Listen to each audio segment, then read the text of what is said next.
Have you ever looked at the price of Daphnia cultures online and said to yourself, holy crap, that is more expensive than my girlfriend? Well, that happened to me today, so we're out in the wild collecting our own Daphnia starter cultures. Everyone, my name is Ryan from Avatar Aquatics. Let's get started and dive right in. Anyways, this is what I need today to get started. So first thing is just a collecting bin. We're just gonna toss that over by my shoe because we're gonna wash that, don't worry about it. And then the next thing is a test tube. This test tube is just, well, it's a regular test tube. It's gonna be for our cleaned out Daphnia. Then I've got a little pipette. And then lastly, I found an aquarium net. Just kidding, it was in my hand and I dropped it. That goose be over there looking at me like, what is going on, Ryan? What is going on? I don't know if you see that, but there's a little watery moccasin. No, not a moccasin, like a little mammal. I don't know what it's called. It's definitely just swimming over there. Like, it's really cute. Now guys, ladies and gentlemen, whoever's watching, the best place to look for Daphnia is actually in these little clear sort of side parts of a stream.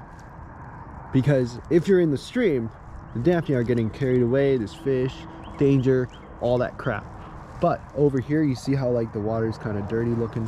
Underneath is where all the Daphnia are. So what I'm gonna do is just take my net and just run it through, like boop, boop, boop, boop, boop. Kind of like you're sifting through the dirt.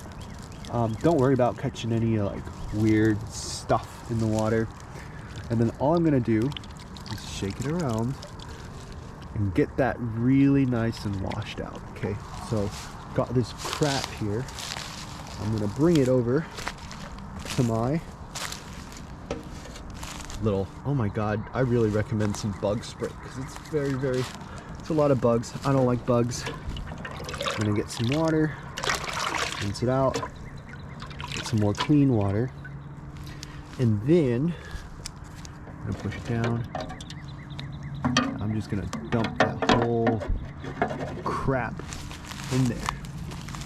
Next thing that we're gonna do is, oh, you can already see a ton of little things in there. I really recommend getting some bug spray because holy crap, there are a lot of gnats around here.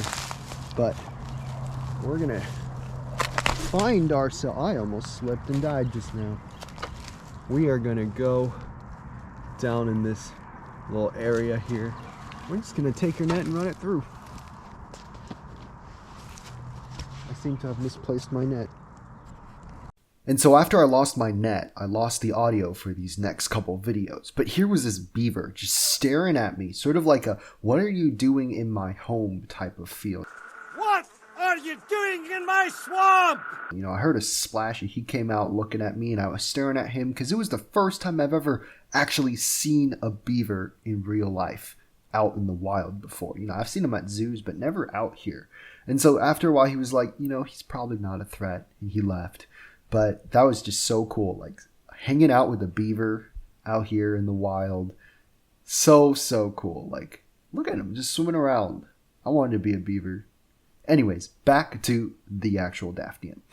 Inside the acrylic container, once you've actually just collected all that dirt and stuff, on the edges is where the Daphnia gather, because these guys display something called positive phototaxis. They always go towards light, sort of like brine shrimp, if you ever hatched those out, right?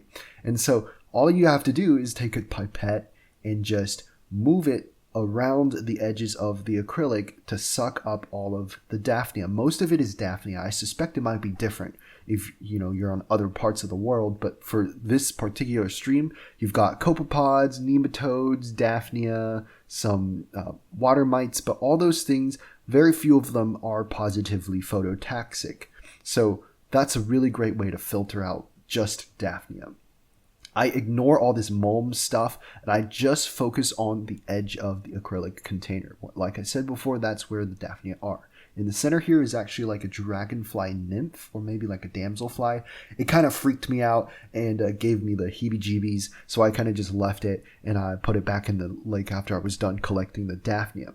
Now, most importantly is after that, you do a serial dilution. So I put these in the test tube and I fill it up with some more clean water, and then I drain out the water and I drain out the Daphnia, and then I fill it up again with some clean water. So that way all the dirty stuff, all the other water mites, which also like to go towards the light, they get sort of filtered out by this serial dilution. And so once you're done with that, you're pretty much ready to put this into a new culture or into your fish tank. And look at that. That is the sort of catch of the day. Just a whole test tube full of Daphnia. It was such a great experience being able to go out into the wild. And all of this for essentially free. You didn't have to order anything. You don't have to pay any shipping. All you had to do was go out into the wild. And so, and also hang out with the beaver, if you will. All right, guys, we've got our Daphnia culture. It's time to say goodbye to the beaver right there. I hope you can actually see that, but beaver's right over there. It's moving away. Have a good night, beaver. So just a great place to be. Look at all that. Look at all that nature. Whoa. You know, I've been doing a lot of online classes lately, and I feel like a vampire. I woke up at 4 p.m. today. But you know, nature is very, very beautiful.